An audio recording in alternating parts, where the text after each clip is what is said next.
Howdy doody, folks. Of course, welcome back to a Understanding the Lore of.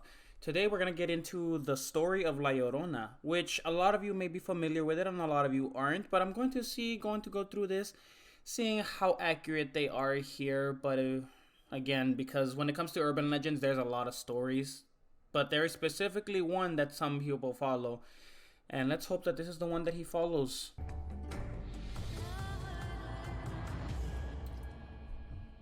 Long ago, there was a beautiful and vibrant young woman named Maria who lived in a poor rural village in Mexico. Okay. One day, a wealthy man was riding past her home, and catching a glimpse of the beautiful Maria, he Yep. stopped dead in his tracks. After a brief introduction, they spent the entire night and next day talking and laughing, and they fell in love in that change your entire life plan for someone you just met yesterday kind of way. So the rich man moved all of his Yep. lavish things to Okay, so Maria's this is small so far village to the make her good his story. wife, deciding that he didn't care that he could never take the poor lowly Maria back to the city with him to meet his rich family and friends. Huh, yeah, sounds like true love to me. Yep. So that's the thing. So a poor, rich man came to the village looking for, I guess, I forgot what he was in the search for, but came across this beautiful woman. This is actually so far very accurate so far. So this is a story I grew up hearing. Eventually, this takes a very dark turn. Although I've always wanted to know, and hopefully he explains it here, why the guy just stopped giving her attention. Because that I don't know. I'm unsure of it. So let's keep going. After some time, they had 2 sons. But as their babies grew, Maria began feeling a distance between her and her husband.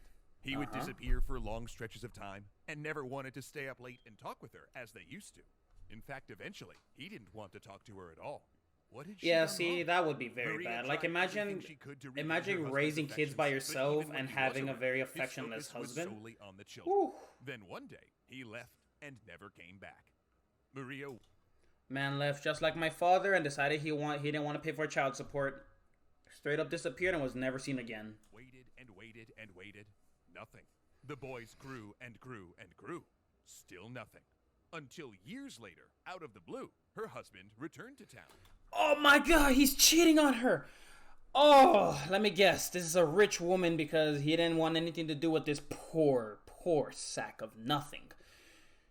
Oh man, if I was her, I would just go grab a knife and stab her as well as stab him because that is the ultimate betrayal right there. Like, imagine waiting years and years and years just for him to be like, yeah, I found someone else, you see. Terrible. Tragic. With a younger bride from a rich family. Turns out, he had remarried in his home city, wanted nothing more to do with Maria, and had only come back to retrieve his sons. Maria was devastated. She tried to plead with him, begging him not to cast her aside and rip her children from her. But he cared not. Then she tried to flee with the boys. So, from the until way he it looks caught her like and cruelly is said he she must just accept didn't this. care about her. But the He thought loved her at of first, giving but those up feelings her just kind children of to wore this out. monster was too much to bear. So before she was forced to say goodbye, she asked if she might take the 2 boys down to the river, just for a picnic, she said, to say farewell. To which the rich man begrudgingly agreed. Yeah, can I go ahead and just take my kids to a final picnic? You know, let's just have a one last picnic before they start calling me La Llorona. Even though her real name is Maria. Totally not gonna drown the kids or anything because she's jealous. And that is just what Maria did. As she watched her children play by the riverbank for what could be the last time, she set her resolve. Ooh. No one would take her sons away from her. And this was the only way to keep that from happening. And By as a killing them? fire of sadness, rage, Oh, and no. confusion The burned in her kids! mind, she grabbed both of her sons by the head and held them beneath the Sad, river's sad surface times. until air bubbles stopped rising. As soon as the deed was done, Maria realized the horror she had committed. Yep. "I mis hijos," she cried out, and ran to her husband to confess, telling him she'd only done it for the love of her family. Yes, because, and take advice from Maria here, Maria. If you don't want, if you want a man so much or a woman that you care so deeply about and you wanna see them again, have kids and then kill them. Because that's what's happening here, and then you'll become an urban legend. Oh my god, that's right. You can become an urban legend by just drowning kids. Fascinating. Furious and appalled, her husband pushed her away and left the village with his new bride, never to return. Maria Yeah. had lost everything. With no one to turn to, and an overwhelming grief and shame, she went back to the river and ended her own life the same way she had ended her son's. Okay, so for that, I would be very surprised that she was even able to do that. I could not stay down because your body has to force you to go up. So I commend her. She was fighting against her body, but this is where the urban starts pretty much. She goes from a nice woman that wanted a nice man, wanted a nice family. The guy wanted nothing to do with her. The guy abandoned her, left the kids, and was just like, I'm gonna meet someone else, someone much richer. Yep, and then this is how it goes. It is said that Maria wanted to be with her children in the afterlife to make her family whole again. But when she got there, she was dismissed. She wouldn't Really? be able to join with their souls, so long as their bodies were lost in watery graves. So Maria returned to the river to find where it might have carried the bodies of her children. But when she caught a glimpse of herself in the water's reflection, she was horrified.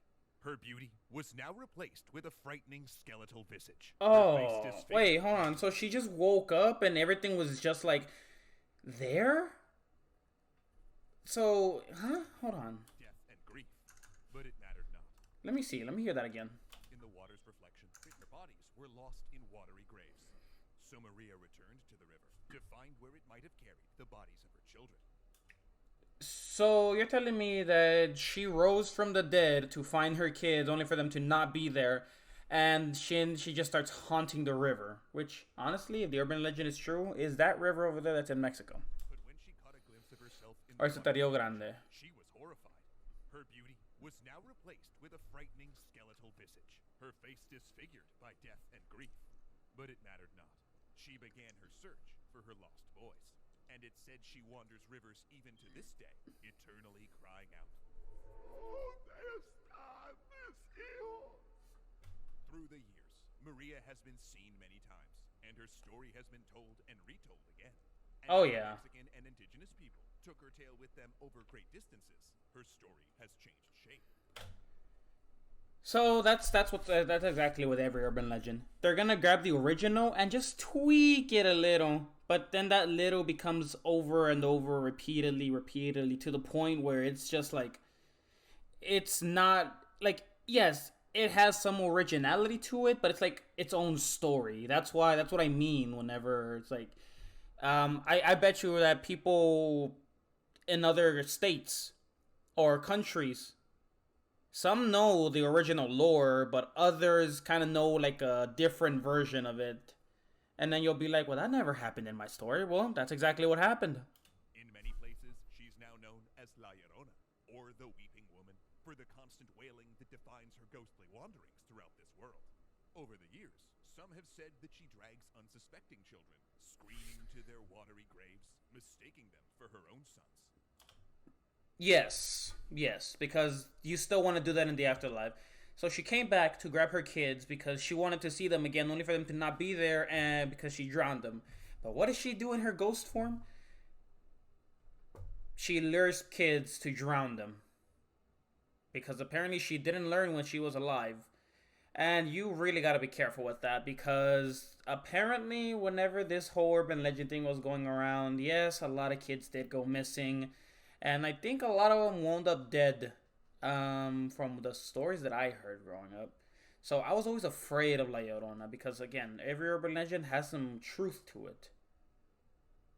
Not all of them, but there are some that have some truth to it. So you just gotta be careful with what you do and what you hear. Parents tell their little ones, don't go out at nighttime. La Llorona will... Yes. Oh my god. You had no idea how many times, like, my family always said, don't go out at night. Because La Llorona's gonna get you, or if you misbehave, La Llorona's gonna come for you. So it's pretty much like every other ghost story. Like, I don't know, I guess other people have their own versions, like, oh, El Cucuy is gonna get you, or Ghost Mask is gonna get you, or stuff like that. It's pretty much the same thing. But they were only worried because, again, a lot of adults, they do fall for this stuff. Would I believe it right now? I don't know if I would believe it to be true or not. Again, unless I encounter La Llorona when I'm down there, I'm not gonna believe it. But we'll just have to see. Get you. In fact, parents have been known to use the threat of La Llorona to get their children to do, well, pretty much whatever they want. Yep. And while we can't tell you exactly how not doing your science project might incur the wrath of a child-murdering river wraith, we also can't promise that it won't. So, yeah. It's interesting to see how as cultures change, their myths can change, and their uses can adapt to function as different warnings. Oh, yeah. Recently, La Llorona's story has even been told as a metaphor for the colonization of Mexico, casting her previous life as the Nahua woman who translated for Hernan Cortez, thus aiding in the destruction of her people and damning herself. And while that's an interesting take, it's also important to remember that in many myths, the buck is frequently passed to a mad woman when a man like Cortez is actually the one enacting the horrible deeds.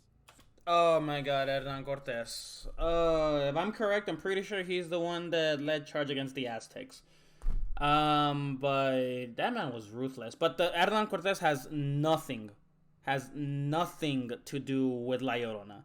I cannot stress that enough. He has nothing to do with La Llorona because I don't even know where that came from. I'm just learning about this right now. Why would Hernan Cortez be in the story of like... So this girl translated to him the language and he was like, we're gonna attack you now. And that's how she came to fruition. Like, no. So I think for now that's gonna be it. If you did enjoy, make sure to leave a like and subscribe. Of course, you can always check out these videos. My purpose is to understand the lore and maybe kind of give brief details of what I know just to see how true it is to what I hear. But yeah, you have a good one and happy Halloween soon. Happy Halloween soon.